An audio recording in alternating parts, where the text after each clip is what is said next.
आज हम बनाएंगे सूखे नारियल की बर्फ़ी। बहुत से लोग इसे खोपरा पाक भी कहते हैं। इसे बनाना बहुत आसान है और ये बर्फ़ी लगभग सभी की फेवरेट होती है। हमारे वहाँ जब भी पूजा में नारियल चढ़ाया जाता है तो बाद में मैं उस बचे हुए नारियल से बर्फ़ी बना लेती हूँ। वैसे तो नारियल को खाना थोड़ा मुश्किल हो जाता है, लेकिन अगर हम बर्फ़ी बना लेते हैं पूजा में चढ़े हुए नारियल का तो वो बहुत आसानी से ख़त्म हो जाता है और बहुत कम टाइम में बहुत जल्दी से बन के तैयार हो जाती है। तो यहाँ पे मेरे पास कुछ सूखे नारियल हैं, ये लगभग 1.5 नारियल हैं और इसे हमने छोटे छोटे टुकड़ों में काट लिया है, मतलब कुछ इस तरीके से। नारियल लेते समय आप ध्यान रखिए कि नारियल बिल्कुल फ्रेश होने चाहिए, जिससे वो अंदर से ख़राब नहीं निकले। वैसे तो जब हम पूजा में चढ़ाते हैं तो तोड़ के नहीं देख सकते हैं, लेकिन अगर वो फ्रेश नारियल है आपको ऊपर से पता चल जाएगा, बहुत हार्ड नहीं है, तो फिर नारियल अंदर से ख़राब नहीं होंगे।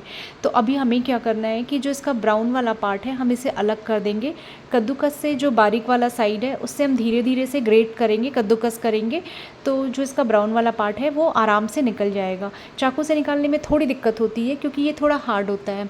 तो इस तरीके से हमने सारे नारियल का जो ब्राउन वाला पार्ट है उसे निकाल करके अलग कर लिया है। तो इस तरीके से हम जब निकालेंगे तो आसानी से ये ब्राउन वाला पार्ट इसका निकल जाएगा। देखिए कितनी आसानी से निकल गया है और ब्राउन वाला पार्ट बिल्कुल साफ़ हो गया है। अब हमें क्या करना है, इसे कद्दूकस करना है। तो अब हम मोटे वाले साइड से कद्दूकस कर लें और अगर आप चाहें तो बारीक वाले साइड से भी कद्दूकस कर सकते हैं, लेकिन इससे भी आसान तरीका होगा कि आप ब्राउन वाला पार्ट निकालने के बाद ग्राइंडर जार में छोटे छोटे टुकड़े करके डाल दीजिए और पल्स मोड पे इसे ग्राइंड कर लीजिए।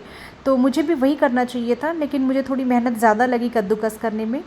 और अभी जो कद्दूकस करते समय बाद में जो छोटे छोटे टुकड़े बच जाते हैं उसे हम ग्राइंडर जार में डाल लेंगे और पल्स मोड पे धीरे धीरे से ग्राइंड करेंगे 1-2 करके।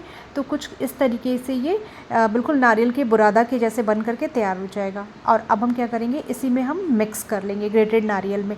नारियल की बर्फ़ी बनाने के लिए हमने यहाँ पर 1.5 नारियल लिए हैं, तो यहाँ पे हम 2 ग्लास मिल्क लेंगे।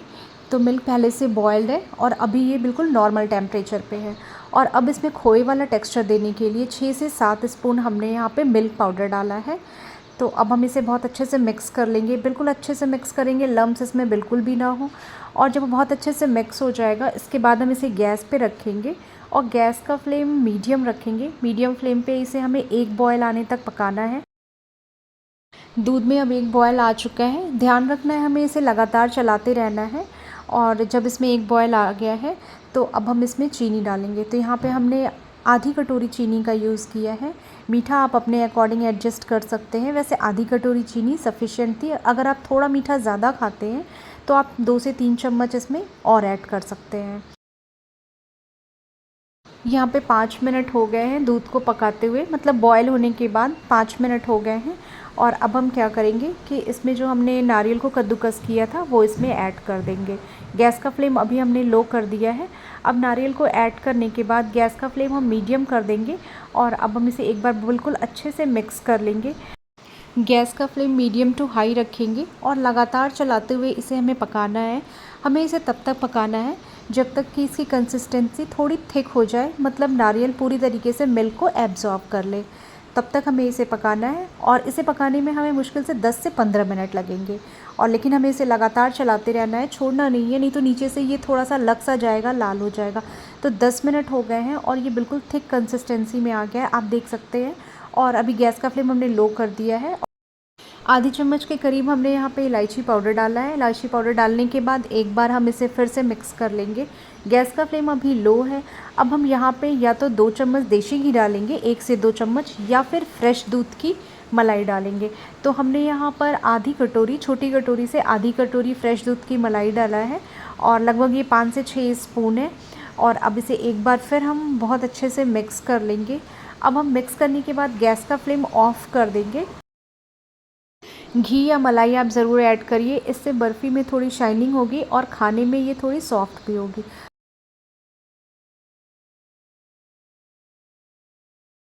अगर आपके पास ट्रे है तो ठीक है, नहीं तो आप किसी भी स्टील के बर्तन में, प्लेट में जमा सकते हैं इसे। और बटर पेपर लगाना भी कोई ज़रूरी नहीं है, मेरे पास था इसलिए लगा दिया। आप बस नीचे थोड़ा सा ग्रीस कर लीजिएगा घी से, हल्का सा, और उसके बाद बर्फ़ी वाला सारा मिक्सचर इस पे डाल दीजिए। वैसे तो आप अगर घी भी नहीं लगाएंगे तो भी ये बर्फ़ी बहुत आसानी से निकल जाती है। तो इस तरीके से हमने इस ट्रे में सारे जो मिक्सचर है बर्फ़ी वाला उसको डाल दिया है, और एक बार स्पैचुला से हम इसे बिल्कुल एक लेवल में कर देंगे, मतलब फ्लैट कर देंगे एक जैसा। और अभी हमें क्या करना है, इसे फ्रिज में डाल देना है। तो हमने इसे 15 से 20 मिनट के लिए फ्रिज में रख दिया था, जिससे कि ये अच्छे से सेट हो जाए। ऊपर से आप चाहें तो ड्राई फ्रूट से गार्निश कर सकते हैं, या फिर मार्केट में जैसे चांदी का वर्क लगा के मिलता है आप उसे लगा सकते हैं। तो मेरे पास इस समय ये चीज़ें अवेलेबल थी, इसलिए यहाँ पर हमने चांदी का वर्क लगा दिया है और इसे फ्रिज में सेट कर लिया था हमने 15 से 20 मिनट। और अब हम इसे नाइफ़ से कट लगा लेंगे। बहुत ही आसानी से इसमें कट लग जाता है, बिल्कुल भी दिक्कत नहीं आती है, और इसे निकालना भी बहुत आसान होता है, मतलब शेप भी नहीं ख़राब होता है और बहुत ही आसानी से निकल जाता है। आप बटर पेपर लगाएं या फिर ना लगाएं, किसी भी स्टील के प्लेट में आप इसे जमा सकते हैं। तो इस तरीके से देखिए हमने इसमें कट लगा लिया है।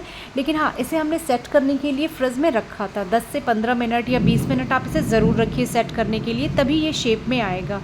और आप देख सकते हैं कि ये कितनी आसानी से निकल गया, कोई भी दिक्कत नहीं आई।